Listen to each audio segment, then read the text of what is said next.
श्री दुर्गा सप्तशती पाठ अध्याय 1। ओम दो दुर्गाय नमः। इस अध्याय में मेधा ऋषि का राजा सुरत और समाधि को भगवती की महिमा बताते हुए मधुकैट भवद का प्रसंग सुनाना। भगवान विष्णु के सो जाने पर मधु और कैटब को मारने के लिए कमल जन्मा ब्रह्मा जी ने जिनका स्तवन किया था, उन महाकाली देवी का मैं सेवन करता हूँ। वे अपने 10 हाथों में खड्ग, चक्र, गदा, बाण, धनुष, परेख, शूल, भुशुंडी, मस्तक और शंख धारण करती है। उनके 3 नेत्र हैं। वे समस्त अंगों में दिव्य आभूषणों से विभूषित है। उनके शरीर की कांति नीलमणि के समान है तथा वे 10 मुख और 10 पैरों से युक्त हैं। मार्कंडेय जी बोले, सूर्य के पुत्र सावर्णी जो 8वें मनु कहे जाते हैं, उनकी उत्पत्ति की कथा विस्तार पूर्वक कहता हूँ, सुनो। सूर्य कुमार महाभाग सावर्णी भगवती महामाया के अनुग्रह से जिस प्रकार मनवंतर के स्वामी हुए, वही प्रसंग सुनाता हूँ। पूर्वकाल की बात है। स्वारोचिष मनवंतर में सुरत नाम के एक राजा थे, जो चैत्रवंश में उत्पन्न हुए थे। उनका समस्त भूमंडल पर अधिकार था। वे प्रजा का अपने औरस पुत्रों की भांति धर्म पूर्वक पालन करते थे, तो भी उस समय कोला विध्वंसी नामक कुल के क्षत्रिय उनके शत्रु हो गए। राजा सुरत की दंडनीति बड़ी प्रबल थी। उनका शत्रुओं के साथ संग्राम हुआ। यद्यपि कोला विध्वंसी संख्या में कम थे, तो भी राजा सुरत युद्ध में उनसे परास्त हो गए। तब वे युद्ध भूमि से अपने नगर को लौट आए और केवल अपने देश के राजा होकर रहने लगे। समूची पृथ्वी से अब उनका अधिकार जाता रहा, किंतु वहां भी उन प्रबल शत्रुओं ने उस समय महाभाग राजा सुरत पर आक्रमण कर दिया। राजा का बल क्षीण हो चला था, इसलिए उनके दुष्ट, बलवान एवं दुरात्मा मंत्रियों ने वहां उनकी राजधानी में भी राजकीय सेना और खजाने को हथिया लिया। सुरत का प्रभुत्व नष्ट हो चुका था, इसलिए वे शिकार खेलने के बहाने घोड़े पर सवार हो वहां से अकेले ही एक घने जंगल में चले गए। वहां उन्होंने विप्रवर मेधा मुनि का आश्रम देखा, जहां कितने ही हिंसक जीव अपनी स्वाभाविक हिंसा वृत्ति छोड़कर परम शांत भाव से रहते थे। मुनि के बहुत से शिष्य उस वन की शोभा बढ़ा रहे थे।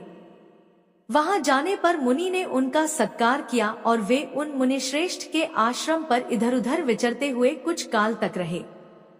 फिर ममता से आकृष्ट चित्त होकर वहां इस प्रकार चिंता करने लगे, पूर्वकाल में मेरे पूर्वजों ने जिसका पालन किया था, वही नगर आज मुझसे रहित है। पता नहीं मेरे दुराचारी भृत्यगण उसकी धर्म पूर्वक रक्षा करते हैं या नहीं। जो सदा मद की वर्षा करने वाला और शूरवीर था, वह मेरा प्रधान हाथी अब शत्रुओं के अधीन होकर न जाने किन भोगों को भोगता होगा। जो लोग मेरी कृपा, धन और भोजन पाने से सदा मेरे पीछे पीछे चलते थे, वे निश्चय ही अब दूसरे राजाओं का अनुसरण करते होंगे। उन अपव्ययी लोगों के द्वारा सदा खर्च होते रहने के कारण अत्यंत कष्ट से जमा किया हुआ मेरा वह खजाना खाली हो जाएगा। ये तथा और भी कई बातें राजा सुरत निरंतर सोचते रहते थे। एक दिन उन्होंने वहां विप्रवर मेधा के आश्रम के निकट एक वैश्य को देखा और उससे पूछा, भाई, तुम कौन हो? यहाँ तुम्हारे आने का क्या कारण है? तुम क्यों शोकग्रस्त और अनमने से दिखाई देते हो? राजा सुरत का यह प्रेम पूर्वक कहा हुआ वचन सुनकर वैश्य ने विनीत भाव से उन्हें प्रणाम करके कहा। वैश्य बोला, राजन, मैं धनियों के कुल में उत्पन्न एक वैश्य हूँ। मेरा नाम समाधि है। मेरे दुष्ट स्त्री पुत्रों ने धन के लोभ से मुझे घर से बाहर निकाल दिया है। मैं इस समय धन, स्त्री और पुत्रों से वंचित हूँ। मेरे विश्वसनीय बंधुओं ने मेरा ही धन लेकर मुझे दूर कर दिया है, इसलिए दुखी होकर मैं वन में चला आया हूँ। यहाँ रहकर मैं इस बात को नहीं जानता कि मेरे पुत्रों की, स्त्री की और स्वजनों की कुशल है या नहीं। इस समय घर में वे कुशल से रहते हैं अथवा उन्हें कोई कष्ट है। वे मेरे पुत्र कैसे हैं? क्या वे सदाचारी हैं अथवा दुराचारी हो गए हैं? राजा ने पूछा, जिन लोभी स्त्री पुत्र आदि ने धन के कारण तुम्हें घर से निकाल दिया, उनके प्रति तुम्हारे चित्त में इतना स्नेह का बंधन क्यों है? वैश्य बोला, आप मेरे विषय में जैसी बात कहते हैं वह सब ठीक है, किंतु क्या करूं, मेरा मन निष्ठुरता नहीं धारण करता। जिन्होंने धन के लोभ में पड़कर पिता के प्रति स्नेह, पति के प्रति प्रेम तथा आत्मीयजन के प्रति अनुराग को तिलांजलि दे मुझे घर से निकाल दिया है, उन्हीं के प्रति मेरे हृदय में इतना स्नेह है। महामते, गुणहीन बंधुओं के प्रति भी जो मेरा चित्त इस प्रकार प्रेममगन हो रहा है, यह क्या है, इस बात को मैं जानकर भी नहीं जान पाता। उनके लिए मैं लंबी सांसें ले रहा हूँ और मेरा हृदय अत्यंत दुखित हो रहा है। उन लोगों में प्रेम का सर्वथा अभाव है, तो भी उनके प्रति जो मेरा मन निष्ठुर नहीं हो पाता, इसके लिए क्या करूं? मार्कंडेय जी कहते हैं, ब्राह्मण। तदंतर राजाओं में श्रेष्ठ सुरत और वह समाधि नामक वैश्य दोनों साथ साथ मेधा मुनि की सेवा में उपस्थित हुए और उनके साथ यथायोग्य न्यायानुकूल विनयपूर्ण बर्ताव करके बैठे। तत्पश्चात वैश्य और राजा ने कुछ वार्तालाप आरंभ किया। राजा ने कहा, भगवन, मैं आपसे एक बात पूछना चाहता हूँ, उसे बताइए।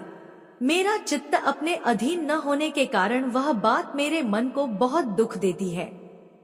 जो राज्य मेरे हाथ से चला गया है, उसमें और उसके संपूर्ण अंगों में मेरी ममता बनी हुई है। मुनिश्रेष्ठ, यह जानते हुए भी कि वह अब मेरा नहीं है, अज्ञानी की भांति मुझे उसके लिए दुख होता है। यह क्या है? इधर यह वैश्य भी घर से अपमानित होकर आया है। इसके पुत्र, स्त्री और भृत्यों ने इसे छोड़ दिया है। स्वजनों ने भी इसका परित्याग कर दिया है, तो भी यह उनके प्रति अत्यंत हार्दिक स्नेह रखता है। इस प्रकार यह तथा मैं दोनों ही बहुत दुखी हैं। जिसमें प्रत्यक्ष दोष देखा गया है, उस विषय के लिए भी हमारे मन में ममता जनित आकर्षण पैदा हो रहा है। महाभाग, हम दोनों समझदार हैं, तो भी हमें जो मोह पैदा हुआ है, यह क्या है?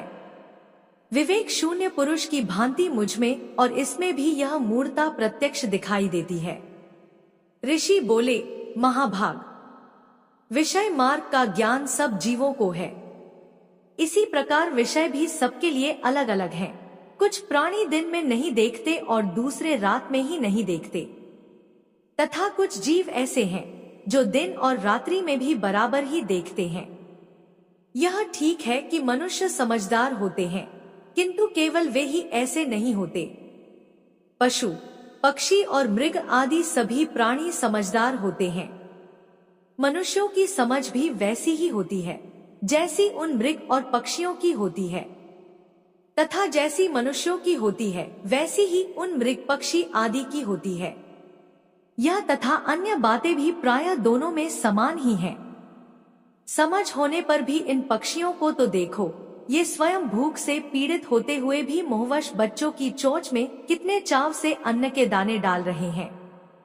नरश्रेष्ठ, क्या तुम नहीं देखते कि ये मनुष्य समझदार होते हुए भी लोभवश अपने किए हुए उपकार का बदला पाने के लिए पुत्रों की अभिलाषा करते हैं?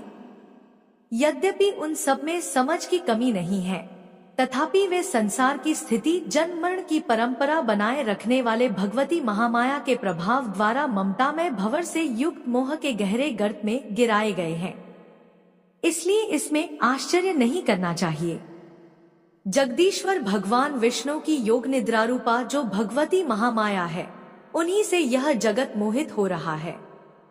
वे भगवती महामाया देवी ज्ञानियों के भी चित्त को बलपूर्वक खींचकर मोह में डाल देती हैं। वे ही इस संपूर्ण चराचर जगत की सृष्टि करती हैं, तथा वे ही प्रसन्न होने पर मनुष्यों को मुक्ति के लिए वरदान देती हैं। वे ही परा विद्या, संसार बंधन और मोक्ष की हेतु भूता सनातनी देवी तथा संपूर्ण ईश्वरों की भी अधीश्वरी हैं। राजा ने पूछा, भगवन, जिन्हें आप महामाया कहते हैं, वे देवी कौन है?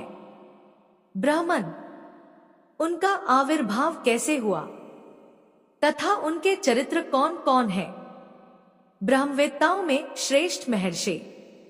उन देवी का जैसा प्रभाव हो, जैसा स्वरूप हो और जिस प्रकार प्रादुर्भाव हुआ हो, वह सब मैं आपके मुख से सुनना चाहता हूँ।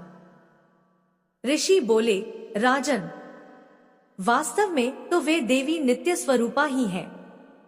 संपूर्ण जगत उन्हीं का रूप है तथा उन्होंने समस्त विश्व को व्याप्त कर रखा है, तथापि उनका प्राकट्य अनेक प्रकार से होता है।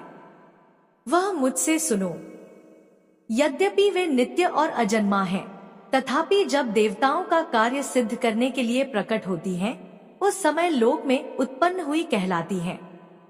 कल्प के अंत में जब संपूर्ण जगत एकार्णव में निमग्न हो रहा था और सबके प्रभु भगवान विष्णु शेषनाग की शया बिछाकर योग निद्रा का आश्रय ले सो रहे थे, उस समय उनके कानों के मैल से दो भयंकर असुर उत्पन्न हुए, जो मधु और कैटब के नाम से विख्यात थे।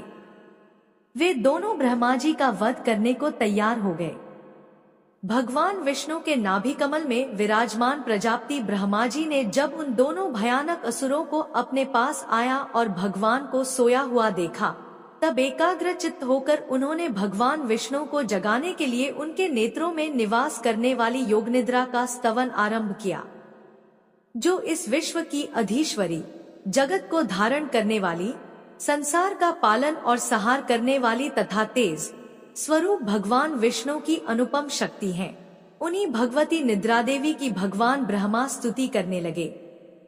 ब्रह्मा जी ने कहा, देवी, तुम ही स्वाहा, तुम ही स्वधा और तुम ही वषटकार हो। स्वर भी तुम्हारे ही स्वरूप है। तुम ही जीवनदायिनी सुधा हो। नित्य अक्षर प्रणव में अकार, उकार, मकार इन तीन मात्राओं के रूप में तुम ही स्थित हो तथा इन तीन मात्राओं के अतिरिक्त जो बिंदु रूपा नित्य अर्धमात्रा है, जिसका विशेष रूप से उच्चारण नहीं किया जा सकता, वह भी तुम ही हो। देवी, तुम ही संध्या, सावित्री तथा परम जननी हो।